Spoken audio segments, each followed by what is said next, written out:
Assalamualaikum warahmatullahi wabarakatuh. Selamat pagi semuanya. Salam Pramuka. Bertemu lagi dengan Kak Hasna, dan di sini Kak Hasna akan membahas tentang kode etik Pramuka. Kalian udah tahu kan kode etik Pramuka itu apa aja? Ya betul, Trisatya dan Dasar Dharma. Ini kita akan membahas 2 poin Dasar Dharma. Poin yang pertama dan poin yang ke-8. Ayo kalian ingat nggak Dasar Dharma yang pertama apa? Ya, betul sekali. Takwa kepada Tuhan Yang Maha Esa.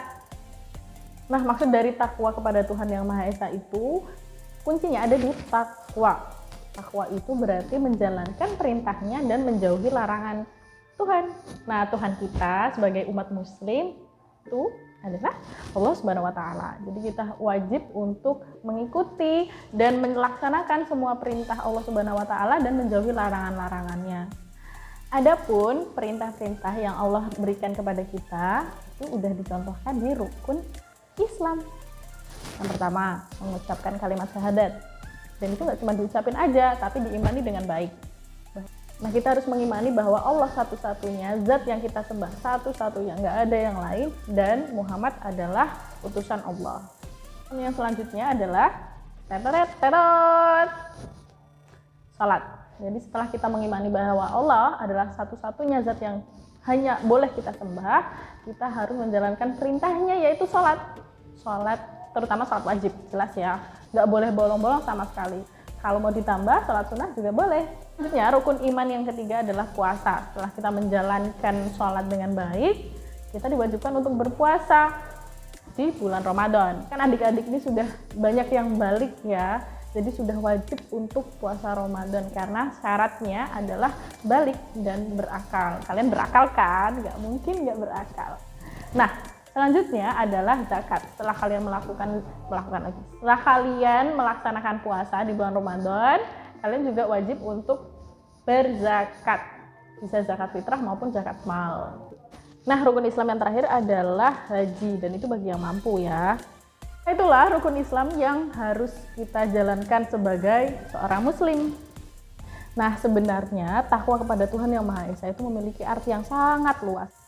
Bahkan sebenarnya dasar dharma kedua sampai ke-10 itu mewakili dasar dharma yang pertama, yaitu takwa kepada Tuhan Yang Maha Esa. Bagaimana kita bisa mencintai sesama manusia itu juga karena kita mensyukuri apa yang kita dapatkan dari Allah Subhanahu wa taala. Bagaimana kita bisa disiplin sholatnya, itu juga termasuk takwa kepada Tuhan Yang Maha Esa. Nah, selanjutnya kita akan membahas dasar dharma ke-8.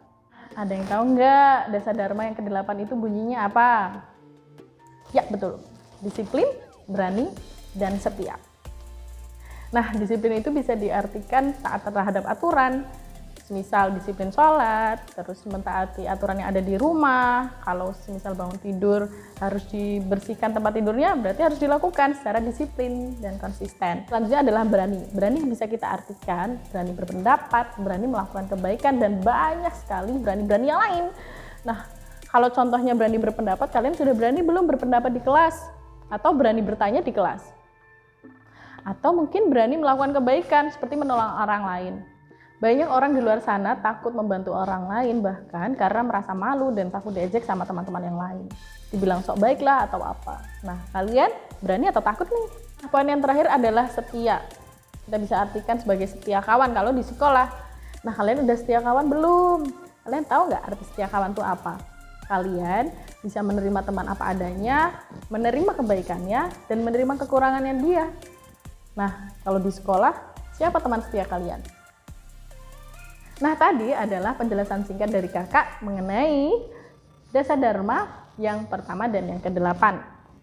Tugas adik-adik sekarang adalah menceritakan pengamalan dasar dharma yang pertama dan yang ke-8. Nah, yang pertama, kalian bisa menuliskan mutabaah yaumiyah kalian dalam bentuk cerita. Lalu, untuk dasar dharma yang ke-8, kalian bisa menceritakan bagaimana disiplinnya kalian melaksanakan aturan-aturan yang ada di rumah. Nah, ceritakan juga bagaimana sikap berani kalian di kelas daring, dan ceritakan juga teman-teman setia kalian di kelas. Tulislah cerita tersebut minimal 3 paragraf dan menggunakan tulisan tangan, jadi tidak diketik. Demikianlah materi pramuka kita hari ini. Tetap jaga kesehatan ya. Wassalamualaikum warahmatullahi wabarakatuh. Salam pramuka.